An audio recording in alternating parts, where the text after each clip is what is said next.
begin in Kenya, where the country's President William Ruto has announced the withdrawal of a controversial finance bill after sustained protests against the legislation. Now, police opened fire at demonstrators who stormed the parliament building and burned government offices. At least 22 people died in the protests. The mostly young protesters were angry with the proposed tax hikes. Our correspondent Felix Maringa reports from Nairobi. Kenya's youth are mourning the fallen heroes.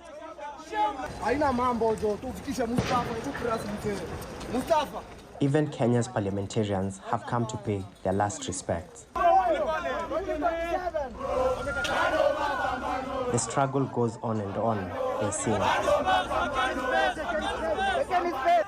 Another protester, Rex Masai, died a week earlier from a live round, allegedly fired by the police. The streets of Nairobi, now renamed in his honor. Anger boiling over in the Kenyan capital. After weeks of largely peaceful protests, clashes erupted between police and the young people, demanding that the government scraps its controversial tax bill.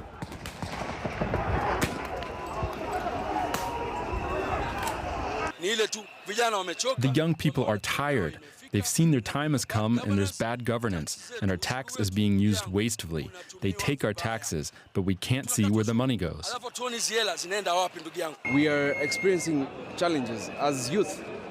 We're having competence in terms of papers and everything, and we can't get jobs. For these protests, we have two main agendas: reject the bill, impeach Ruto, and then we'll talk about revolutionizing the government. But for now, rejecting that bill. As MPs were passing an amended version of the bill, protesters had broken into the Kenyan parliament. They set parts of the building on fire, forcing parliamentarians to run for safety. The young protesters have been able to bring down the parliamentary wall. They got to parliament, ran away with the Senate Speaker's mace, and some of them got to lose their lives. There are conflicting reports about the exact number of deaths. Hundreds of young people are injured. Public anger like this is a big change in Kenya, where demonstrations have traditionally been led by political parties. Loyal Omondi learned about the protests on social media. Young people like him have been a driving force in these protests. There is unity in numbers. Nobody paid us. There's no leader. There's nobody that paid for anything, not even a bottle of water to come outside. We're outside because of our own free will. These protesters sing the national anthem, as if to say they are not leaving the streets. Having reclaimed the national narrative, for Ruto and his government, the withdrawal of the bill is a huge climb down and a huge risk. It's unclear if that's enough to win over this new political force. The Kenyan president, who had earlier defied the protesters' call to reject the bill, backpedaled on his position, saying he now wants to work together with his citizens. Listening keenly to the people of Kenya, who have said loudly that they want nothing to do with this Finance Bill 2024, I concede, and therefore I will not sign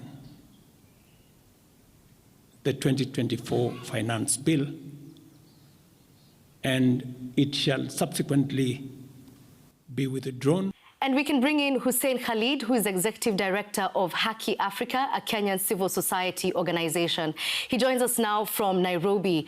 So, Hussein, Ruto has said the finance bill is history. This means the protesters have won, haven't they? Not quite sure the protesters have won, because we've lost lives. Hundreds actually are injured. It wasn't really about winning, but more about standing up for justice, standing up for the country, standing up for the resources of this nation. So while it's a big step forward, but the struggle continues. Right, the struggle continues, and indeed the president spoke about having a bipartisan approach as the country moves forward. But the protesters, as we've clearly seen, do not come from any political party. So how will their voices be represented in the process? Very true. This particular effort has been a tribal, multi-tribes, multi-ethnic, multi-religious youth from all over, extremely organic. And I believe that as a youth, there will definitely be opportunities for each and every corner of the country to be heard. There are very many ways you can get the views of the youth. We could have county dialogue forums. We could have, sectoral youth dialogue forums. So there are many avenues. But what's important is that the voices of the youth, the voices of the masses must be heard. Never again will we allow our country to go back to such kinds of parliament-only debates and discussions. And we look forward to, ensuring each and every person participates in this particular process.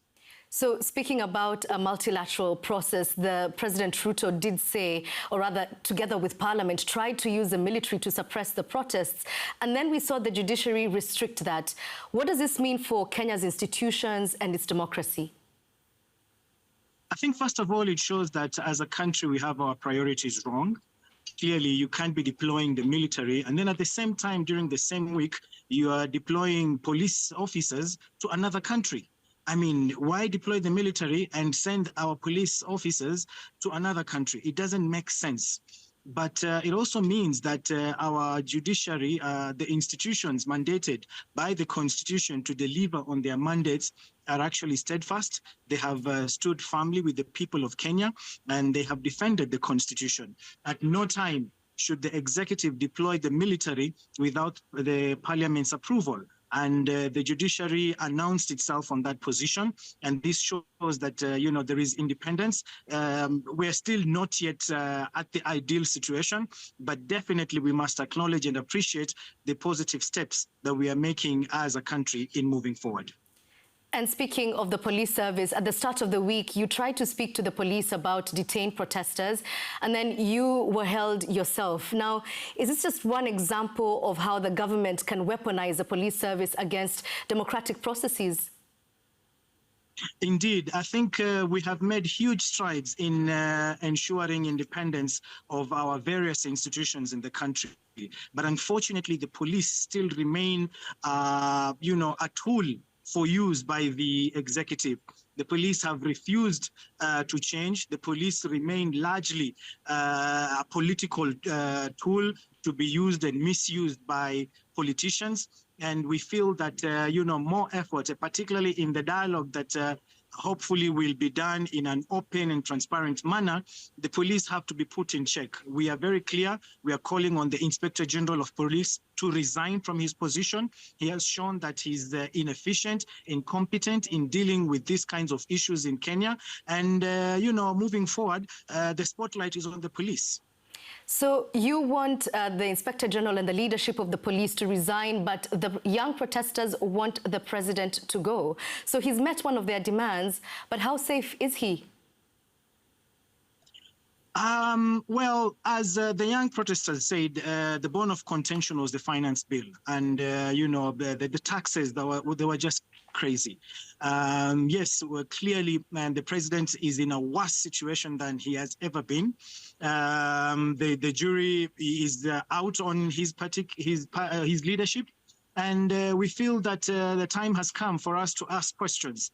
I think 5 years is very far ahead. But all the same, it's Kenyans who will decide the fate of the president because, we are all governed by the Constitution. At no time have we, asked for anything other than respect of the Constitution. We recognize that he's in office as an elected leader, but as Kenyans have spoken loudly, the next few days will be crucial in determining the way forward. Hussein Khalid, Executive Director of Haki Africa, thank you for your time. Thank you very much.